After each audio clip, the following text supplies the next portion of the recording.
ಸರ್ವರಿಗೂ ಶರಣೋ ಶರಣಾರ್ಥಿಗಳು. ನಿನ್ನೆ ನಾಡಿದಂಥ ದೇಶದಂಥ ನಾಗರ ಪಂಚಮಿ ಹಬ್ಬ ತುಂಬ ಅದ್ಧೂರಿಯಾಗಿ ಆಚರಣೆ ಮಾಡಲಾಗಿತ್ತು. ಈ ನಾಗರ ಪಂಚಮಿ ಹಬ್ಬ ಹೇಗೆ ಬಂತು ಎನ್ನುವುದು ಮುಗ್ಧ ಮತ್ತು ಅಂಧಭಕ್ತರಿಗೆ ತಿಳಿಯುವುದಿಲ್ಲ. ನಮ್ಮ ದೇಶದಲ್ಲಿ 100ಕ್ಕೆ 97% ಜನ ಮೌಢ್ಯ ಮೂಢನಂಬಿಕೆ ಕಂದಾಚಾರದಲ್ಲಿ ಬದುಕುವ ಜನ. 3% ಜನಕ್ಕೆ ಮಾತ್ರ ಈ ಹಬ್ಬ ಹಾಡಿಗಳ ಹಿಂದಿನ ರಹಸ್ಯ ಗೊತ್ತಿದೆ. ಏಕೆಂದರೆ ಆ ಹಬ್ಬ ಹಾಡುಗಳೆಲ್ಲವೂ ಹುಟ್ಟಾಕಿರೋದು 3% ಜನಾಂಗದವರು.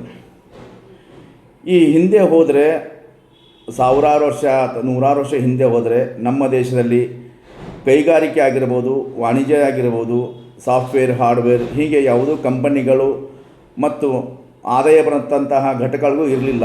ಆವಾಗ ಎಲ್ಲರೂ ರೈತರಾಗಿದ್ದರು, ಶ್ರಮಿಕರಾಗಿದ್ದರು ಮತ್ತು ದಿನ ಕೂಲಿಯಲ್ಲಿ ಬದುಕಿ ಹೊಟ್ಟೆ ತುಂಬಿಸಿಕೊಳ್ಳುವಂಥ ಜನರು ಇದ್ದರು ನಮ್ಮ ಪೂರ್ವಿಕರೆಲ್ಲರೂ.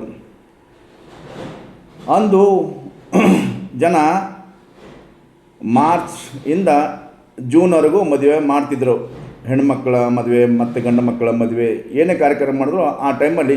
ಏಕೆಂದರೆ ಅವಾಗ ಬೇಸಿಗೆ ಕಾಲ, ಹೊಲ ಹೊಡೆಯೋದು, ಹೂಳೋದು, ಬಿತ್ತೋದು ಅಥವಾ ಏನೇ ಒಂದು ಕೆಲಸ, ರೈತರ ಕೆಲಸ ಇರ್ತಿಲ್ಲ. ಆ ಸಮಯಕ್ಕೆ ಅವರು ಮದುವೆಗಳು ಮತ್ತು ಮನೆಯಲ್ಲಿರ್ತಕ್ಕಂಥ ಕಾರ್ಯಕ್ರಮ ಏನೇ ಇದ್ದರೂ ಕೂಡ ಸಾಮಾಜಿಕವಾಗಿ ಮಾಡ್ಕೊಂಡು ಹೋಗ್ತಿದ್ರು. ಮದುವೆ ಆದ ಮೇಲೆ ಹೆಣ್ಣು ಮಗಳು ನಮ್ಮ ಮನೆಯಿಂದ ಗಂಡು ಮನೆಗೆ ಹೋದ ಮೇಲೆ 4 ತಿಂಗಳು ಬಿಟ್ಟು 5ನೇ ತಿಂಗಳಿಗೆ ಹಿಂತಿರುಗಿ ತವರು ಮನೆಗೆ ಬರ್ತಾಳೆ. 5ನೇ ತಿಂಗಳು ತವರು ಮನೆಗೆ ಬರುವ ತಿಂಗಳಿಗೆ 4ರ ಪಂಚಮಿ ಎಂದು ಕರೆಯುತ್ತಾರೆ. 4 ಗಂಡನ ಮನೆ, 5ನೇ ತಿಂಗಳು ತಾವು ತವರು ಮನೆ. 5ನೇ ತಿಂಗಳು 1 ತಿಂಗಳು ಫುಲ್ಲು ತವರು ಮನೆಯಲ್ಲಿ ಹೆಣ್ಣು ಮಗಳು ಇರ್ತಾಳೆ. ಅದಕ್ಕೆ 4ರ ಪಂಚಮಿ ಎಂದು ಹಿಂದಿನ ಜನರು ಮತ್ತು ಹಿಂದಿನ ಹಿರಿಯರು ಕರಿತಿದ್ರು.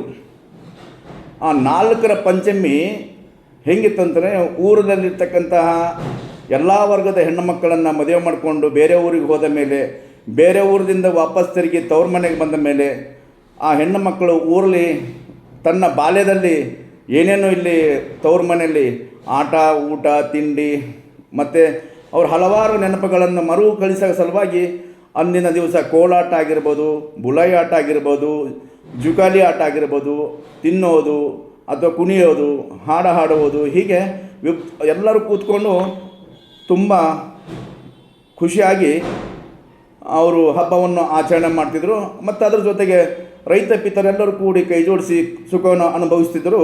ಆ ಹಬ್ಬದ ಸವಿ ರುಚಿಯನ್ನು ತಿನ್ನುತ್ತಿದ್ದರು. ಈ ಮನುವಾದಿಗಳು, ದೇಶದ್ರೋಹಿಗಳು, ಸಮಾಜಘಾತಕರು ಮತ್ತು ಮನುಷ್ಯ ತತ್ವವನ್ನು ಕೊಗ್ಗಲೆ ಮಾಡುವ ಪುರೋಹಿತಶಾಹಿಗಳು, ಮೇಲ್ವರ್ಗದವರು, ಅರ್ಚಕಶಾಹಿಗಳು ಇದನ್ನು 4ರ ಪಂಚಮಿ ತೆಗೆದುಬಿಟ್ಟು ನಾಗರ ಪಂಚಮಿ ಎಂದು ಹೇಳಿ ಕರಿಕಲ್ಲಿನ ಬಂಡೆ ತಂದು ಇಟ್ಟು ಪೂಜೆ ಮಾಡಿ ಈ ರೈತ ಪಿತರನ್ನು, ಎಲ್ಲ ವರ್ಗದವರನ್ನು ತನ್ನ ಗುಲಾಮನಾಗಿ ಮಾಡಲು ಹುನ್ನಾರ ಹಾಕಿದ ನಾಗರ ಪಂಚಮಿ ಹೊರತು ಇದು ಯಾವುದೇ ನಾಗರ ಪಂಚಮಿಯನ್ನು ಹಬ್ಬ ಅಲ್ಲ.